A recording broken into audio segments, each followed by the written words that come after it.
বোঝো, ও এখন ওকে শেষ সুযোগ দেবে। এর পরেও তুমি ওকে শেষ সুযোগ দেবে? তোর মাথা খারাপ হয়ে গেছে। তোর এই কথাটা আমি সমর্থন করতে পারলাম না দিঘি। ছি ছি দিঘি ছি, আমি তো স্বপ্নেও ভাবতে পারি না তুমি আবার ওই ছেলেটার সঙ্গে থাকতে যাবে।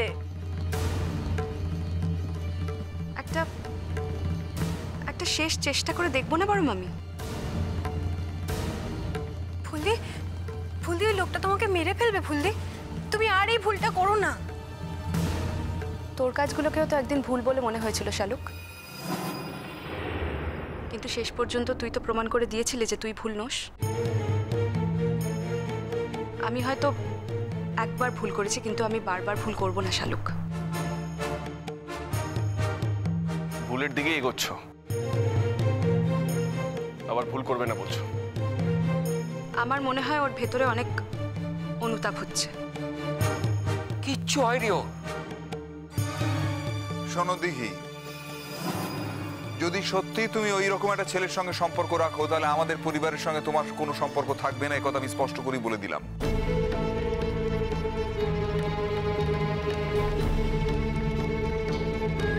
তা যদি নাই রাখো তাহলে সেটা আমার খুব বড় একটা ক্ষতি হবে ঠিকই, কিন্তু নিতান্ত যদি না রাখতে চাও তাহলে আমি কি বলতে পারি? ও, তার মানে তুই ডিসিশন নিয়েই ফেলেছিস যে সূর্য জেল থেকে বেরোলে তুই ওর সঙ্গেই। আচ্ছা দেখি, তো একবার প্রেস্টিজে লাগছে না? একবারও ভাবছিস না যে এরকম একটা ছেলের সঙ্গে তুই আরেকবার নিজেকে চড়াবি?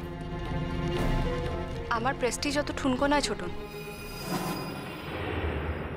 আমার প্রেস্টিজকে আমি অনেক কষ্ট করে তৈরি করেছি, তাকে আমি অনেক যত্নে লালন করি।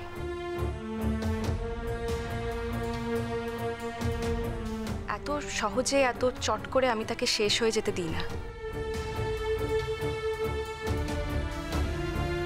আমি যদি সত্যি ওকে বিয়ে করে থাকি তাহলে বউ হিসেবে আমারও দায়িত্ব আছে ওকে সংশোধন করার। তাই আমি একটা শেষ চেষ্টা করতে চাই।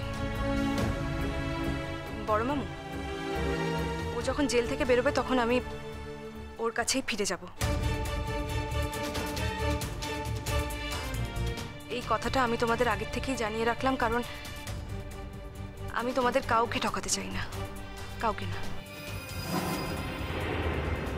তারপর তোমরা যদি মনে করো যে আমার এই সিদ্ধান্তের উপর নির্ভর করে তোমরা আমাকে এ বাড়িতে আর থাকতে দেবে না,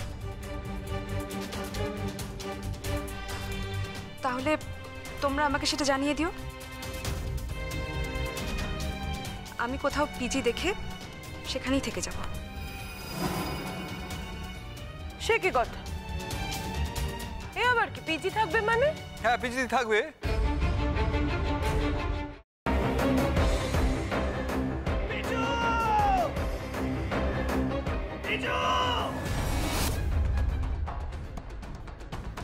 কি করে করতে পারলে তুই?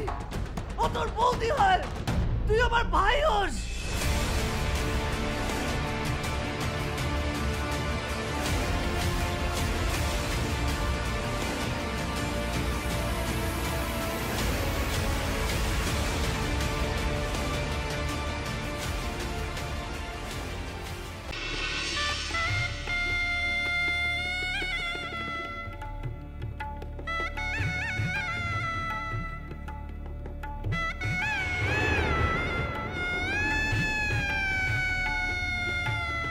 বুঝতে পারছি না আরো একটা বড় ব্লান্ডার করলাম কিনা। কি বড় মামু? আমি ওদের 20 লাখ টাকা দিয়ে দিয়েছি। সে কি কথা? কেন? তোমার কিন্তু কথা ছিল এই কথাটা 5 কান না করার। যাই বাবা, তাড়াতাড়ি বজরংবলীর পূজাটা দিয়েছি। আমি লাড্ডু না দিলে তো বজরংবলীর ব্রেকফাস্টই খাওয়া হবে না। আরে বাবা, এবার তো কোল থেকে নামাও। ও হ্যাঁ হ্যাঁ, আর যা বললাম মনে রেখো।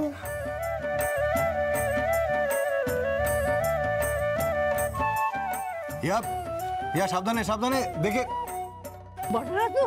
আমরা চেষ্টা করছি যাতে ওকে যত তাড়াতাড়ি সম্ভব। জোর দিয়ে বলতে পারেন কি ওকে জীবিত অবস্থায় পাওয়া যাবে?